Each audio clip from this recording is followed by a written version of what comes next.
Welcome back to another episode of Postgrad and Sad. My name is Reagan Savage and I'm your host. Today we will be talking about finding a job post-grad, top 3 do's and don'ts, some advice about what to do at, job interviews and like how to dress, and also some other, advice surrounding that topic as well. So grab a snack, sit back, and let's chat. Okay, so I want to talk about a little bit about like my experience. So my experience with like the job market has been rough, and I mean rough. I feel like the job that I have now, I've been in it for about like 2 months, and I found it because I went to a job fair. But before then, I was looking on LinkedIn. I was looking on, what is the other one? Like LinkedIn, Indeed, and then there's I can't think of the other one. But I was like looking on there, and I applied to so many jobs, and it was annoying because I also applied to jobs that I thought were real but were actually like fake jobs, like the jobs where they like have you like stand outside. It'd be like, oh, the pay range was like 500 to 1,000, and it was like, okay, that is a very like wide like range. And then some of the jobs would be like, oh, like it would be like a fake like foundation or like a fake company, and they'd have you like stand outside of like Walmart and stuff like that, like just fake jobs. And then I also tried to apply to jobs that like were interesting and also ones that weren't, to try and like keep an open mind, just because not every job that like you start with is not necessarily going to be the one you end with, and sometimes you have to just get your foot in the door just so you can have that experience and put that experience on your resume.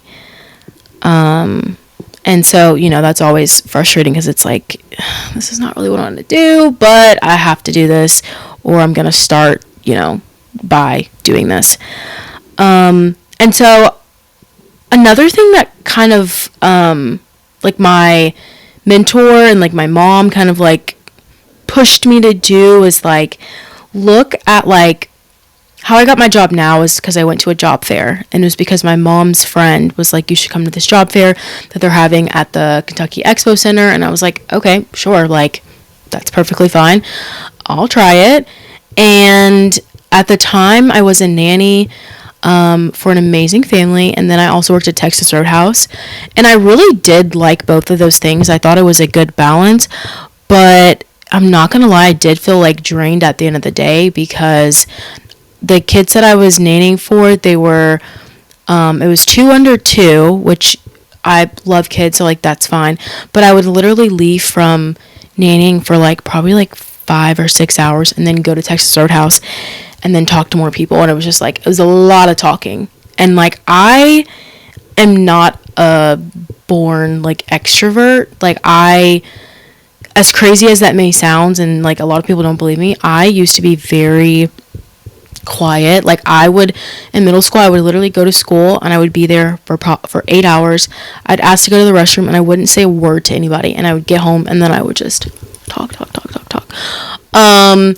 But like when it came to being around other people, I just like wasn't like that. So kind of having those like back-to-back jobs reminded me that like I am an extrovert by choice and by just me wanting to be like that. Like not to go off on a tangent, but I kind of got that from my older brother. Like I saw him and how he was able to make friends so easily and like talk to anybody, and I was like, I want to be like that. Like I always admired the way that he was able to go in a room and speak to anybody, and everybody just gravitated towards him. And I was like, I want to talk to people like that. Like, and so that's kind of where I like got that extrovertedness from. But going back to like just being a nanny and then also a server was very, very draining at times, but fun. So yeah, I went to a job fair which I feel like definitely helped me to be able to get different opportunities and just get practice doing my elevator speech and, showing them my resume and talking to them, making conversation.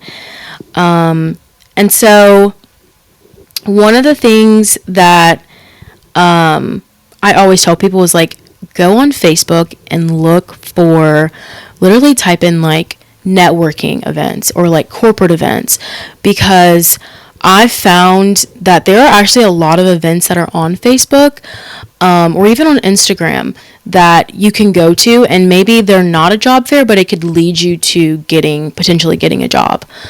And so I always try and like encourage like my friends and that are graduating, being like, just be open-minded, because like I currently work in sales for a destination management organization, destination marketing organization. So I like basically work, I guess, for the city, but like not really. I'm just like helping my managers like sell the city. And so like with that being said, like I was able to like find this opportunity because of like the job fair. And like I said earlier, like sales is not a passion for me, but it's something that is a great stepping stone in allowing me to get a lot of like skills. And I love the company I work for, and I would love to like move into a different like kind of section within the company.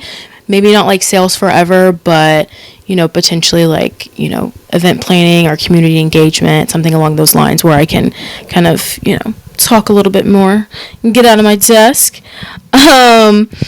But yeah, so let's talk about the top 3 like do's, like when you go to a job fair, because I really want people to be open-minded about not doing the traditional way of like applying on LinkedIn and applying on Indeed. Like going and meeting someone like face to face, I feel like is the best way. 1, to make a good first impression, but 2, to get a feel of like the vibe of like the company, because sometimes you can't really like tell. And also, I'm sorry if the lighting is absolutely terrible right now, because I'm filming this at like, what is it? It's like 9:00, and I always film during the day. So yeah, sorry about that. But when you're going to a job fair, like I've said, like a broken record, be open-minded about like the position, but also you want to make sure that you like dress to impress.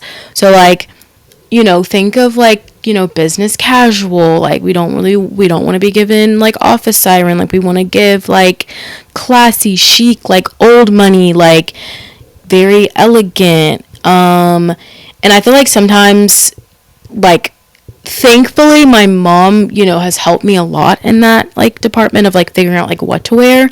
But Pinterest is a great place to like look. Also just like a pair of like black dress pants, a cute top, and some shoes. For some reason I feel like closed-toed shoes are more of the vibe of like the business like casual. I don't know, I feel like open-toed isn't, but I'm not gonna lie, I've definitely wore open-toed shoes to work, and probably to marketing events too, or like networking events too. And then also you want to come prepared with like multiple copies of your resume. So what if there's 3 people there, and like one person is like the hiring manager, but the other person is like with marketing or with communications, and like maybe they don't have a position, but the person that works at communications is like, I know somebody that's looking for the position you're interested in. So it's always good to bring multiple copies of your resume, so you can really get your name out there and they can see all the things that you've like done. And so now we're going to talk about the top 3 don'ts. So whenever you go to a job fair or an interview, you don't want to dominate the conversation. You want to be more curious. And the one thing that comes to mind is what my mom would always say, is like, seek first to understand, then to be understood. And that's something that like I try and like live by. I try and listen first as opposed to like talking. Obviously if they ask you questions, like answer the questions, but I think as it relates to learning about like the company, with a job fair. Like, it's kind of hard to do a lot of research because usually there's going to be more than 20 plus 40 plus companies there. So it's a good way to just kind of be an active listener, and if there's things that you can relate to, like being like, oh yeah, like actually I know someone that has done that, or I have done that. I think just to be curious and less like dominant in like the conversation. And then also, like, you want to be honest, but you don't want to be like too honest. Like, when they ask you questions, like, obviously you're at the job fair, because you want to make money, but you don't want to be like, yeah, like, I really just, I feel like, I'll make a lot of money in this position, so like I just really want this job. Like, no, do not say that. Do not say that. I actually went to a job interview, and they were like, wow, I was really impressed. And I was like, oh, it was like, I'm sure you had a lot of people, and, I'm sure you had some good candidates. And they were like, well, you'd be surprised, like, what the things that people would say, or the things that people would come, like, wearing. And so that leads me into the next point, is, like, don't come in loungewear. Like, oh my gosh, I remember I had an experience. I went to this like camp, and at the end of the camp, I think we had to wear like business casual, and we went to this like lunch or whatever, and I was like, oh, I'll have time to change, like I can go in my comfy clothes and then change when I get there. Didn't have time to change, couldn't change, and I was literally in sweatpants and a sweatshirt. Everyone else was in business casual. When I tell you, I think about that day so much randomly, like. And I'm not even gonna lie, I don't remember really where I was. I don't really remember what it was for.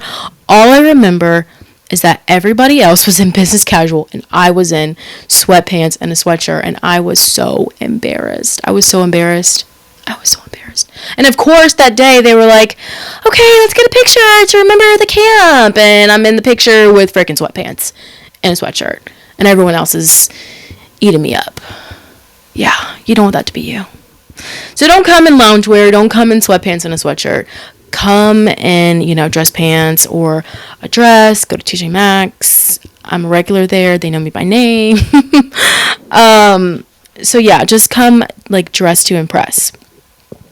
And another thing that I've also like come to realize is it's about who you know and not what you know. And sometimes that is like one of the most frustrating things ever, because I went to school for 5 years to learn this information, to practice information, then to go in the job market and to find out that it's not really about what I've learned, it's about who I know. And I'm like, all that work for what? For nothing? It's actually not all for nothing. Being very dramatic. But sometimes it is frustrating, because like I know people that are like, yeah, I got this job, and my mom knew this person, and they were able to get me this opportunity, and they may have been qualified for the position, but it's like, dang, like it's not really about what I did, it's about who I know. So sometimes it is about that, but other times, it's not. And overall, like, just to like wrap everything up, like, I want people, my peers, to kind of don't lose hope. It takes a long time. I think it took me I worked at Texas Roadhouse for about like 9 months. It took me about 9 months to find the job that I have now. And it was one because I had that connection. Like my mom's friend told my mom about the job fair and was like, oh, you should go. And then also the booth that I like went up to,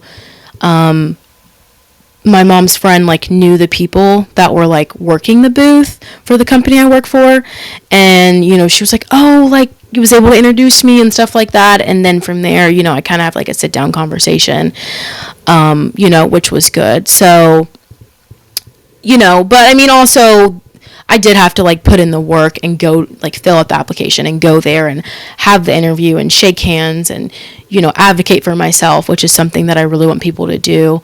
Don't be afraid to advocate for yourself in certain situations. I went to job interview, I want to say like a couple months ago, and he didn't really ask me any questions. And I wish in that moment I would have been like, can I just take a minute to advocate for myself and brag about yourself? Because sometimes, like, in interviews, they don't really ask you the questions you think they will, and you feel like you didn't get a chance to really express, you know, like brag about yourself and be like, yeah, I have this quality, I have this quality, I have this, and this is why you should hire me. And so, yeah, just don't be afraid to advocate for yourself. Don't give up hope. I know the job market is absolutely dog doo-doo trash. Like, it is awful. It is awful. Took me 9 months. 9 freaking months. Okay? But you will find something. You will. I promise. I know it feels like you probably won't, but you will. You'll find it. Because I found it, and I was like, I'm never going to find anything. And then, like, look at, like, the non-conventional places. Like, try and get out of, like, LinkedIn and, like, Indeed, and go on Facebook and look up, you know, networking events. I feel like every city has some sort of, like, young adults networking program that you can join. I know we have one in Louisville. I think it's, like, I don't really know. I'm going to figure it out, and I'm going to post it on my page. But yeah, look up different, you know, youth marketing events that you can, like, go to, and even ones that, you know, you're like, I don't think there's going to be anyone there my age, but I'm still going to go. And come prepared with your elevator speech. Come prepared with the things that you've done in college, because that all translates to the things that you will be doing, like, in a job. And then also, like, make sure we are dressing professional. We're coming dressed to impress, because we are getting that job. And be open to applying to different jobs and opportunities. Like I said, sales is not the first thing that is like, yes, I love sales. Oh my God, I love sales. No, not at all. But I do think that it's a great opportunity for me to get my foot in the door and to be able to, one, see what I like, because it's not that I don't like sales. It's just, I don't wake up in the morning and like, oh my God, I can't wait to do my sales job. I'm like, okay, like, let's get to work so we can, you know, learn more skills. But I do feel that way about, like, kind of community engagement and, like, marketing and social media. And so I'm hoping that this can kind of be like a segue into, like, that, you know, opportunity further down the line. But that is all that I have for you guys today. Thank you for bearing with me with my technical difficulties. And yeah, I will see you guys next Friday. Bye.